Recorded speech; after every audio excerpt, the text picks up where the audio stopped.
Good morning 11th class.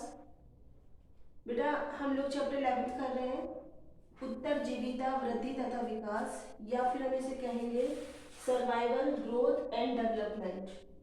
हम लोगों ने कल के चैप्टर में पढ़ा था कि जिंदा रहने के लिए हमें किन किन कंडीशंस को फॉलो करना पड़ता है, क्या क्या, जैसे कि वैक्सीनेशन जरूरी है ताकि हमारे छोटे बच्चे को किसी तरह की कोई बीमारी नहीं लगे और वो आगे का जीवन अच्छे से निकाल सके। उसके बाद हमने कल की क्लास में ये भी पढ़ा था कि अगर आप अच्छा फिजिकल डेवलपमेंट चाहते हो, शारीरिक विकास चाहते हो, तो आपका जो खाना है वो न्यूट्रिशियस मतलब पोषण वाला होना चाहिए, पोषण युक्त होना चाहिए। और साथ ही साथ हमें बच्चे को जो एनवायरनमेंट देना है वो भी अच्छा होना चाहिए, तो हम उसको ऐसी कंडीशन से बचाएंगे जिससे उसकी जान जा सकती है। इसके साथ ही हमने कल की क्लास में पढ़ा था कि यूनिसेफ ने जो सर्वे किया था उसमें उसने बताया था कि 92 लाख बच्चे हर साल जीवित पैदा होते हैं, लेकिन वो 5 साल के अंदर उनमें से काफी बच्चे, लगभग 30 लाख के आसपास बच्चे मर जाते हैं। उसका कई रीजन बताए थे, उसमें सबसे बड़ा रीजन जो बताया था हमारे को वो था कि डायरिया जो है वो एक बड़ा रीजन हो सकता है। साथ ही साथ हमें जो कुपोषण है, मेल न्यूट्रिशन, ये भी इसका एक रीजन बताया था। बच्चों हम कह रहे हैं कि अगर बच्चे की ग्रोथ अच्छी होनी चाहिए ताकि उसका आगे का जीवन बढ़िया रहे, डेवलपमेंट उसमें बढ़िया होना चाहिए ताकि वो हर चीज़ों के साथ अपना कॉम्बिनेशन बिठा सके, तो वृद्धि और विकास बच्चे के लिए अति आवश्यक होता है। एक्चुअली में वृद्धि और विकास का क्या मतलब है? हम लोग बचपन से ही बच्चों ये वर्ड यूज करते आ रहे हैं कि वृद्धि और विकास के लिए हमें अच्छा भोजन चाहिए, अच्छा विकास हमारा होना चाहिए। तो बच्चों वृद्धि और विकास इन दोनों का मीनिंग अलग अलग है। ग्रोथ और डेवलपमेंट ये दोनों ही अलग अलग टॉपिक हैं। अगर हम वृद्धि को देखें, ग्रोथ को देखें, तो इसमें क्या होता है बच्चों, इसमें साइज या आकार में परिवर्तन होता है। ग्रोथ में हम जो हमारे में चेंजेस आ रहे, बॉडी के अंदर जो चेंजेस आ रहे, परिवर्तन आ रहे हैं, उनको हम नाप सकते हैं, मेजर कर सकते हैं। और अगर हम विकास की या डेवलपमेंट की बात करें तो उसका मतलब होता है, विकास का मतलब होता है गुणवत्ता में परिवर्तन। मतलब डेवलपमेंट का मीन्स होता है कि आपकी क्वालिटीज में क्या क्या चेंजेस आ रहे हैं, वजन, वेट, लंबाई, और जो हमारे इंटरनल ऑर्गन है, आंतरिक अंगों में भी रेगुलर उनमें वृद्धि होती रहती है, ग्रोथ होती रहती है, उनके आकार में वृद्धि होती है। वह वृद्धि केवल हमारे आकार में ही नहीं बच्चों, वो ऐसा होता है कि जब कोई छोटा बच्चा वृद्धि की स्टेज में होता है, मतलब ग्रोथ की एज में होता है, तो सबसे पहले बच्चा, अपना छोटा बच्चा जब पैदा होता है तो सबसे पहले अपनी गर्दन हिलाना सीखता है, ठीक है। फिर धीरे धीरे धीरे धीरे जैसे जैसे उसका बॉडी बढ़ती जाती है वो अपनी गर्दन को उठा भी पाता है। और उसके साथ साथ वो इसमें आपको एक डायग्राम बना रखा है स्कूल अपने, उसमें ये होता है कि सिर उठाना सीखता है, फिर अपने पीठ के बल पर करवट लेने लगता है, उलटने लगता है, फिर बैठता है, उसके बाद वो थोड़ा थोड़ा थोड़ा थोड़ा चलने लगता है। तो ये सारा जो प्रोसेस है, भागने लगता है, ये हम कहते हैं कि उसमें गुणात्मक परिवर्तन है, मतलब कि उसमें डेवलपमेंट हो रहा है, जो कि क्वालिटी उसकी जो है, पहले वो सिर्फ हिल सकता था, अब वो भागने लगा है। तो ये सारी के सारे जो है ये विकास के अंदर आता है।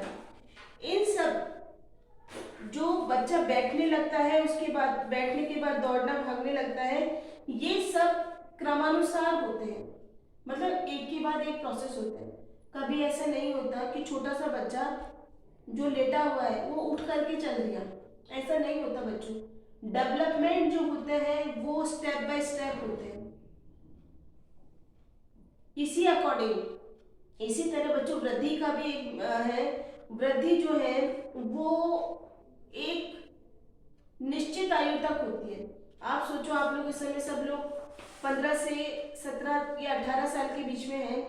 आप लोगों की जो ग्रोथ है वो 18 साल के बाद में नहीं होती। वृद्धि जितनी होती है, ये नहीं कि अगर हम लोग 100 साल तक जिंदा है तो हमारा 100 साल तक हमारी लेंथ बढ़ती जाएगी या आपके इंटरनल ऑर्गन्स की वृद्धि होती जाएगी, ऐसा नहीं है। इसके लिए बच्चों जो हमें वो डायग्राम दिखाया गया है उसमें बताया जाता है कि जैसे जब बच्चा बर्थ होता है बच्चे का, तो उसका सिर बहुत भारी होता है। उसका डेवलपमेंट 90%, कितनी बार ऐड में भी आता है, टीवी के ऐड में भी आता है कि बच्चे का 90% जो डेवलपमेंट होता है ब्रेन का, वो माँ के फीटस में ही हो जाता है, माँ के गर्भ में ही हो जाता है, तो इसलिए भारी होता है। लेकिन उसका जो नीचे की जो बॉडी होती है, सर की जो नीचे की बॉडी होती है, उसका डेवलपमेंट नहीं होता। उसकी वृद्धि जो होती है, वृद्धि और विकास, वो बाद में होते हैं। तो हम जानते हैं कि शारीरिक परिवर्तन के साथ साथ शरीर के अंगों का आकार निरंतर बढ़ता रहता है। जो फिजिकल चेंजेस होते हैं हमारी बॉडी में, उसके साथ साथ रेगुलरली हमारी बॉडी की लेंथ बढ़ती जाती है। जैसे कि आपके हाथ पहले बचपन में छोटे से थे, सर के कान के ऊपर भी नहीं आते थे, लेकिन अब आपके हाथों की लंबाई, पैरों की लंबाई सब बढ़ जाती है। तो डेवलपमेंट की अगर हम बात करें, ग्रोथ का तो हमने देख लिया कि ग्रोथ जो होती है वो रेगुलर होती रहती है, एक निश्चित आयु तक होती है, ठीक है। इसके बाद फिक्स एज के बाद में हमारी ग्रोथ बंद हो जाती है। लेकिन जो डेवलपमेंट है बच्चों, वो रेगुलर चलता रहता है। डेवलपमेंट को हम लोग, आप सोचो, सबसे पहले आपको खड़े होना नहीं आता था या पेंसिल पकड़ना नहीं आता था। जैसे जैसे आपकी ग्रोथ होती गई, आपका डेवलपमेंट हो गया, होता गया, आपने पेंसिल पकड़ना सीखा। हम 4 साल के बच्चे को पेंसिल पकड़ना मतलब ये सब चीजें सिखा सकते हैं, लेकिन 2 साल के बच्चे के साथ कितनी मेहनत करें, वो इतना अच्छा हम लोगों को रिप्लाई नहीं देगा जितना कि 4 साल का बच्चा होगा। तो बच्चों डेवलपमेंट का भी होता है कि जैसे जैसे हम डेवलप होते जाते हैं, हमारे विकास होता जाता है, वैसे वैसे हमारे जो काम करने की गुणवत्ता है, क्वालिटी है, उसमें भी चेंजेस आते रहते हैं। इसके बाद अगर हम बात करें तो जो ग्रोथ है वो हमारे शारीरिक परिवर्तन के कारण होती है, जबकि विकास जो है वो अलग अलग होता है। आप में सोचने का, बच्चों, सोचने की क्षमताओं का विकास होता है हमारे अंदर। तो हम कह सकते हैं कि समय के साथ साथ हमारे शरीर में शारीरिक परिवर्तन या फिजिकल चेंजेस, मनोवैज्ञानिक मतलब साइकोलॉजिकली, और सोचने के तरीके तथा उसके अनुसार अपने आप को उसके अकॉर्डिंग बनाना, उसके अंदर सुव्यवस्थित करना, ये इस तरह हम विकास को परिभाषित कर सकते हैं। आप जैसे जैसे आप बढ़ते जा रहे हो, आपकी लंबाई नहीं बढ़ रही बच्चों। जैसे जैसे आपसे उम्मीद की जाएगी कि हाँ आप लोगों का विकास हो रहा है, आप लोगों में डेवलपमेंट हो रहा है, तो आपके काम करने के तरीके, आपके बातचीत करने का तरीका, आपका सभी चीजों में जो क्वालिटी है वो मेंटेन होगी, वो बढ़ेगी। अब तो यही हमारा विकास कहलाता है बच्चों। एक वर्ड आएगा विकासोन्मुख। विकासोन्मुख का मीन्स ये होता है कि ये परिवर्तन बच्चों को ऐसे कौशल और क्षमता हासिल कराने में सहायक होते हैं जो पहले के कौशल की तुलना से अधिक दक्ष और परिष्कृत होते हैं। मतलब इसका मीन्स ये हुआ कि बच्चों आपका जो डेवलपमेंट का जो लेवल है वो इस तरह का आपको दिखेगा कि जो काम आप पहले ढंग से नहीं कर सकते थे, वो चीज आप अब अच्छे से करने लग गए। जैसे पहली बार जब हम कभी भी आप साइकिल चलाना सीखते हो तो स्टार्टिंग में हमारा बैलेंस नहीं बनता, गिरने लगते हैं, लेकिन धीरे धीरे धीरे धीरे अगर आप उसको उसी क्रम में हम लोग करते जाते हैं तो एक दिन बहुत बढ़िया साइकिल चलाना सीख जाते हैं और उसमें हम लोग पारंगत हो जाते हैं। तो जो भी आप काम कर रहे हो पहले के तरीके से आप उसको बेटर क्वालिटी में कर पाते हो। जितनी आपका डेवलपमेंट होता जाता है, जैसे जैसे उस चीज को आप बहुत अच्छे से कर सकते हो।